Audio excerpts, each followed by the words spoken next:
అయోధ్య రామ మందిరం విరాళాల ట్రస్టులో జరిగిన అవకతవకలపై సుప్రీంకోర్టు విచారణ జరిపి దోషులను కఠినంగా శిక్షించాలని కాంగ్రెస్ పార్టీ జిల్లా అధ్యక్షులు నారపరెడ్డి కిరణ్ కుమార్ రెడ్డి డిమాండ్ చేశారు.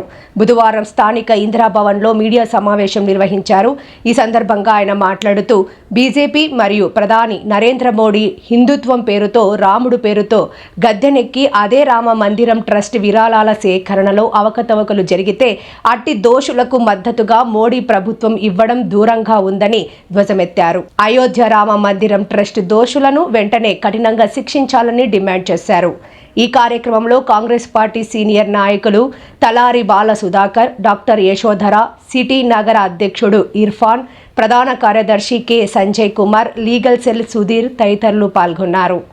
బీజేపీ ప్రభుత్వం యొక్క పనితీరు, మోడీ గారి యొక్క ప్రభుత్వ పనితీరు ఏ విధంగా ఉందనే దానికి ఒక కాంగ్రెస్ పార్టీ తరఫున చిన్న ప్రజలకి గుర్తు చేస్తున్నాం. అయోధ్య రామ మందిరం అనేటటువంటి ఎజెండాతోనే బీజేపీ అధికారంలోకి వచ్చింది. వాళ్ళ యొక్క ఉద్దేశమే మతాన్ని అడ్డం పెట్టుకొని, హిందుత్వాన్ని అడ్డం పెట్టుకొని, రాముణ్ణి అడ్డం పెట్టుకొని అధికారంలోకి వచ్చారు. రామ మందిర ఏదైతే ఉందో అయోధ్య రామ మందిరానికి సంబంధించినటువంటి ట్రస్ట్కి సంబంధించినటువంటి విరాళాల స్కామ్ ఈరోజు భారతదేశంలో ఉండేటటువంటి ప్రతి ఒక్క హిందువుల మనోభావాల్ని దెబ్బతీసింది. ఎందుకంటే రామ మందిరం అంటేనే ఆ యొక్క ప్రజలకి అదొక విశ్వాసం. హిందువులకి రాముడు ఈరోజు ఆరాధ్య దైవమైనటువంటి అయోధ్య రామ మందిర ట్రస్ట్లో కొన్ని వందల కోట్ల రూపాయల స్కామ్ జరిగితే ఇచ్చినటువంటి విరాళాలు, కానుకలు అవన్నీ కూడా మాయమైతే ఈరోజు దాన్ని బీజేపీ ప్రభుత్వం ఒక సిట్ వేసి మమార్పించింది. ప్రధానమంత్రి గారు పార్లమెంట్లో చాలా స్పష్టంగా చెప్పారు, ఈ రామ మందిర్ యొక్క ట్రస్ట్ అనేది పార్లమెంట్లో దాని మీద డిస్కషన్ కూడా జరిగింది. కాబట్టి ఈరోజు జరిగినటువంటి అవకతవకలకి నరేంద్ర మోడీ గారు సమాధానం చెప్పాలి. ఎందుకంటే భక్తులు ఎంతో పవిత్రతతో ఈరోజు తిరుమలకు వెళ్ళినా, ఇంకో గుడికి వెళ్ళినా మనం ముడుపులు తీసుకెళ్ళి ఆ యొక్క హుండీలో వేస్తాం. మరి ఎందుకంటే హిందువుల యొక్క భక్తితో కూడినటువంటి విశ్వాసం. ఈరోజు హిందువుల యొక్క మనోభావాలను బీజేపీ ప్రభుత్వం కాలరాసింది. రాముడు బాలరాముడిని అడ్డం పెట్టుకొని ఈరోజు వచ్చినటువంటి విరాళాలు కావచ్చు, కానుకలు కావచ్చు, వాటి ఆ కేసుకి సంబంధించి ఆ ట్రస్ట్ల మెంబర్లు రిజిగ్నేషన్ చేసి వాళ్ళని యాక్సెప్ట్ చేసి వాళ్ళ మీద ఎటువంటి చర్యలు తీసుకోలేదు.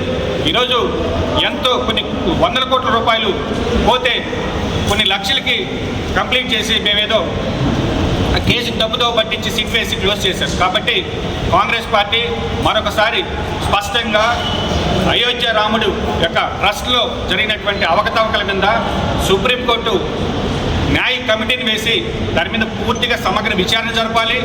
అందరిపైన కూడా చర్యలు తీసుకొని ఈరోజు భక్తుల మనోభావాలను కాపాడాల్సిన బాధ్యత ఈరోజు బీజేపీ ప్రభుత్వం పైన ఉందని కాంగ్రెస్ పార్టీ తరఫున డిమాండ్ చేస్తున్నాం. కాబట్టి రాముడు దేవుడితో ఆటలాడినటువంటి ఏ ప్రభుత్వాలు కూడా చరిత్రలో మనుగడ సాగించలేదు. ఈరోజు బాలరామ మందిరానికి సంబంధించి అయోధ్యలో అంత అవకతవకలు జరిగితే దోషుల్ని బీజేపీ కాపాడడం అనేది ఈరోజు బీజేపీ యొక్క పతనానికి ఇది నాంది అని కాంగ్రెస్ పార్టీ భావిస్తుంది. బీజేపీ వాళ్ళ సర్వైవల్లే దేవుడిని రాజకీయానికి ఉపయోగపెట్టుకొని సర్వైవ్ అవుతున్నారు. అలాంటి దేవుడి మందిరాన్ని కట్టి దాని డబ్బుల్ని మిస్యూజ్ చేసి, దాని డబ్బుల్ని దొంగతనాలు చేసి, దానికి అకౌంటబిలిటీ అనేది కానీ నీట్ ఎగ్జామ్స్ వీటన్నిటి గురించి అదొక డిఫరెంట్ టాపిక్.